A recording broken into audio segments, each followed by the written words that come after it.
Dans ce vidéo, on va exposer un mémoire sur la mécanique quantique. Le titre Interprétation de la mécanique quantique, indéterminisme et problème de la mesure.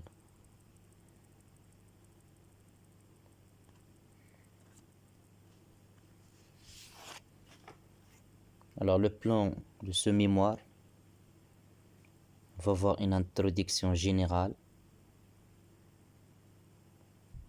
Chapitre numéro 1. La naissance et le développement de la mécanique quantique.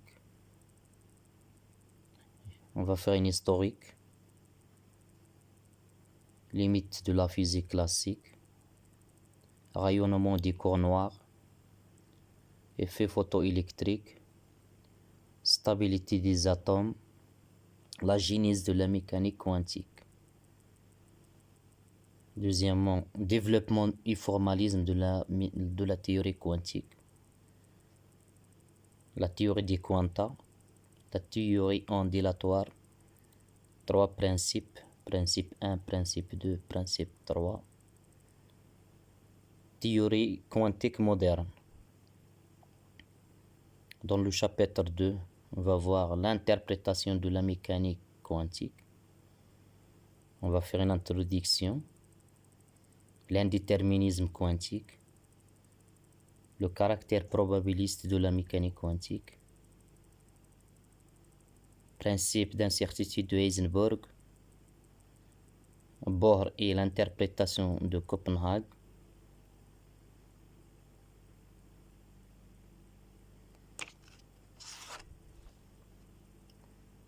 Einstein et les idéalistes déterministes, le paradoxe EPR. Troisièmement, problème de la mesure.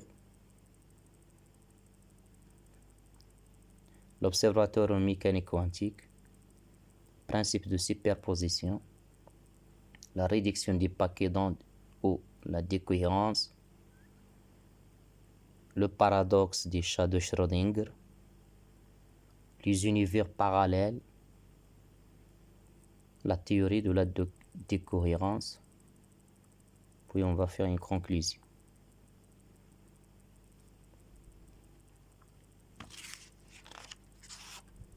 Pour les références, le Mus'haf Sharif, puis les sites internet.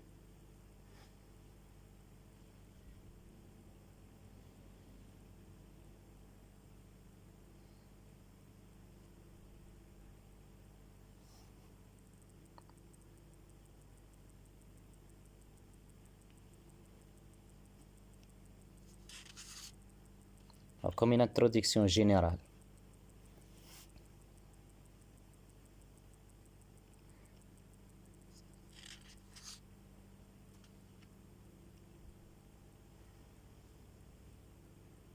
À la question qu'est-ce que la mécanique quantique? Donc on va répondre par c'est la théorie qui décrit le comportement de la matière et de la lumière dans tous leurs détails. C'est la théorie qui décrit le comportement de la matière et de la lumière dans tous leurs détails. En particulier, tout ce qui se passe à l'échelle du monde microscopique. C'est-à-dire la mécanique quantique, elle traite le monde microscopique. C'est l'une des deux révolutions scientifiques majeures du XXe siècle. Donc il est né au XXe siècle. Donc avec la théorie de la relativité. Elle a été développée au début du XXe siècle par Schrödinger, Heisenberg, Jordan, Pauli et Dirac. Et il y a des autres savants. La mécanique quantique, donc le substantif mécanique est assimilé à celui de la physique. Donc on peut dire aussi la physique quantique. La mécanique quantique, aussi la physique quantique. Il est gardé par tradition ou utilisé indifféremment par la majorité des auteurs. Donc la mécanique quantique ou bien la physique quantique est la meilleure théorie cadre qui a permis d'expliquer le monde microscopique. Donc celui des atomes, des molécules et des objets encore plus petits avec de grandes sections. Donc il est capable d'interpréter le monde des atomes, des molécules et des objets encore plus petits avec de grandes sections. Il a apporté des explications à des phénomènes inexplicables dans le cadre de la théorie classique. Il y a des phénomènes inexplicables dans le cas de la mécanique classique ou bien la physique classique. Et la mécanique quantique, il a apporté des explications à ces phénomènes. Et a permis de nombreuses prédictions. Il a aussi donc prédire quelques nombreux phénomènes. Elle seule interprète complètement le spectre et la structure électronique des atomes. C'est la théorie qui est capable d'interpréter complètement les spectres et la structure électronique des atomes, les liaisons chimiques au sein des molécules, le magnétisme de la matière, le comportement de la matière vis-à-vis des échanges de chaleur, la chaleur spécifique, le comportement des électrons dans la matière aussi, et aussi la conduction électrique, etc.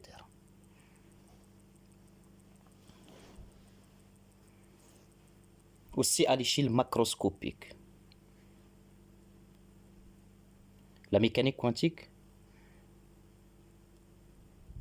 est aussi très puissante puisqu'il a pu élucider les phénomènes de superfluidité. Donc aussi au niveau macroscopique, donc on trouve la mécanique quantique. Elle a pu élucider les phénomènes de superfluidité et de supraconductivité que manifestent certains corps à de très basses températures. Ces ramifications recouvrent aussi l'astrophysique, la cosmologie, l'optique numérique, la biochimie et arrivent jusqu'à inclure l'homme. Donc, la mécanique quantique, on trouve la mécanique quantique dans plusieurs branches. Alors, ces applications dans la technologie moderne sont très nombreuses. L'électronique moderne, les lasers en sont les exemples les plus importants et jouent un rôle essentiel dans notre quotidien. Toutefois, malgré ces succès, donc la physique quantique reste jusqu'à un certain point étrange dans la mesure où ces concepts de base semblent contredire notre intuition. Donc malgré ces succès, donc la mécanique est incompréhensible. Donc incompréhensible donc pour les étudiants. Donc c'est une théorie donc complexe et semble contredire notre intuition classique, c'est-à-dire la bouleverser notre compréhension classique. En effet, de point de vue interprétation, cette nouvelle théorie est toujours source d'incompréhension et de confusion. Il y a des confusions. Elle reste enveloppée dans un fameux flou quantique lié à ses caractéristiques fondamentales. Donc, c'est celui qui a parlé de la discontinuité spatiale et aussi la discontinuité de l'énergie à l'échelle atomique, aussi la dualité onde-corpuscule de la matière,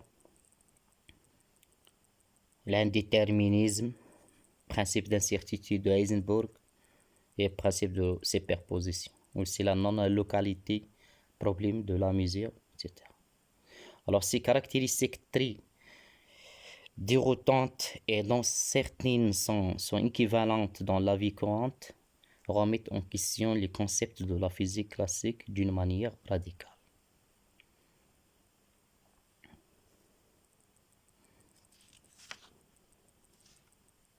Si on ajoute aussi un formalisme mathématique très complexe, les vecteurs d'état dont les composantes peuvent être des fonctions non réelles, les opérateurs d'algèbre non commutatifs, etc.